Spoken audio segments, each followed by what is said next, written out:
These beliefs and values can be seen in family structure, in the educational system, in business practices, in political institutions, in entertainment, in all parts of the society.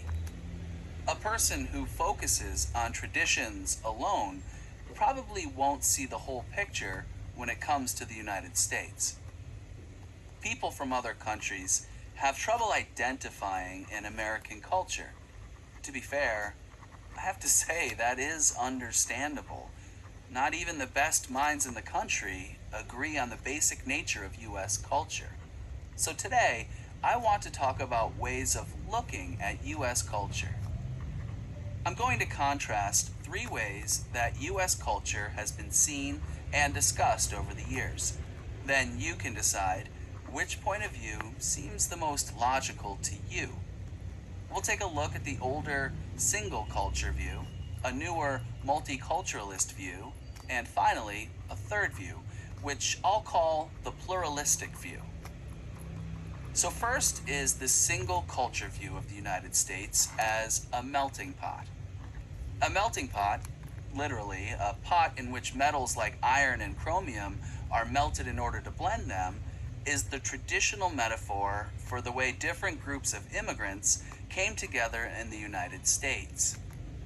In theory, the result of many nationalities blending together is one big homogeneous culture. It is like an alloy, comprised of all the parts that went into it. In other words, the culture is a combination of all the different parts mixed together into a single whole that is different from each of its parts. However, many people today believe the idea of one common US culture is a myth, and has always been a myth. These people point out that many groups, especially African, Asian, and American Indian, have at times been excluded from participating fully in society through segregation and discrimination. In fact, a characteristic of US immigration has been that the most recently arrived group, whether Irish or Italian or Chinese, typically faced strong discrimination from those already in the United States. We know that every group has made important contributions to the culture, but that's not the point. The point is, US society does not assimilate a new cultural group until later, after the new immigrants are viewed with less prejudice. Often that happens only after the second or third generation. Now let's move on to another view of US culture. Okay, the second view of US culture is the multiculturalist view. The multiculturalist view focuses on the many subcultures, all the different ethnic and racial groups that make up the population. Each group brought its own distinct culture when it immigrated to the United States. In the multiculturalist view, the United States is not a melting pot. Rather, the metaphor multiculturalists use is the patchwork quilt, a bed cover made of many small pieces of material of different colors and patterns.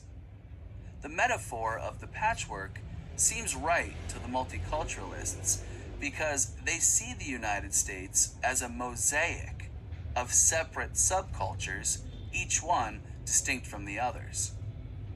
US culture, in this view, is a sum of the distinct parts, with little or no mixing of the different subcultures. Opponents of this view, and there are many, say that the multiculturalist view ignores the characteristic mixing of groups, both ethnic and racial, that has been common in the United States. For instance, Americans of different European backgrounds have long intermarried.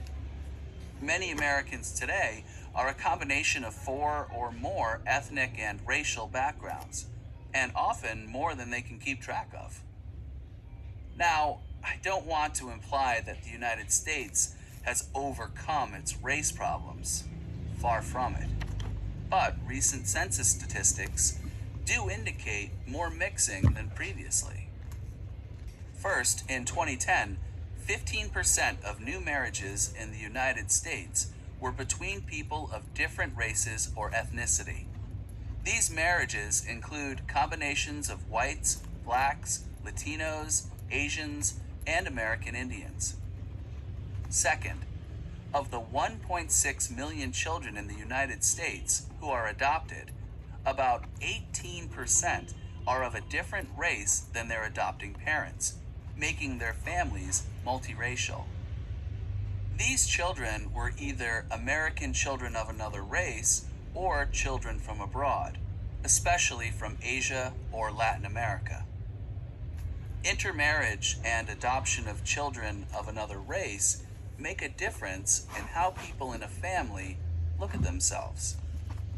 So, the point here is that few individuals belong to a single ethnicity or a single race. The lack of mixing implied by this multiculturalist view is more the exception than the rule. Therefore, many people prefer another, more satisfactory view of U.S. culture. This last cultural view, the pluralistic view, is a combination of the first two. The pluralistic view says that individuals have a number of cultural influences. Some of these they share with others, and some are different from one person to the next. These cultural influences have three distinct sources. One, we inherit some of our culture from our families. Two, we absorb some of our culture subconsciously from just living in the culture, through TV and videos, for example.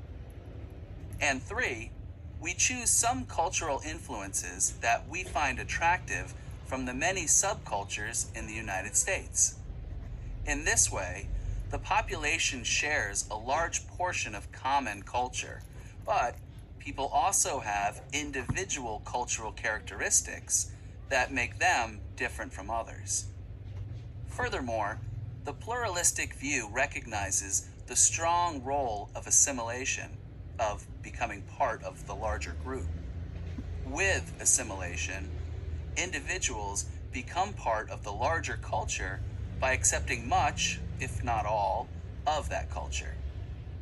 The pluralistic view differs from the single culture view in that pluralism does not mean that immigrants must forget or deny their original culture. But those immigrants do become a little less what they were, Mexican, Chinese, Russian, as they assimilate into the new culture. If assimilation doesn't take place in the first generation, it will by the second or third generation, as I mentioned earlier. To conclude, the United States has always reflected the cultures of its immigrants and will likely continue to do so. If we accept this idea, continued immigration will always change the character of the U.S. culture somewhat. Not as much as some people fear, I think. I suspect U.S. culture, to use another metaphor, will continue to seem like the same dish, but it will be a dish with a somewhat different flavor in the future.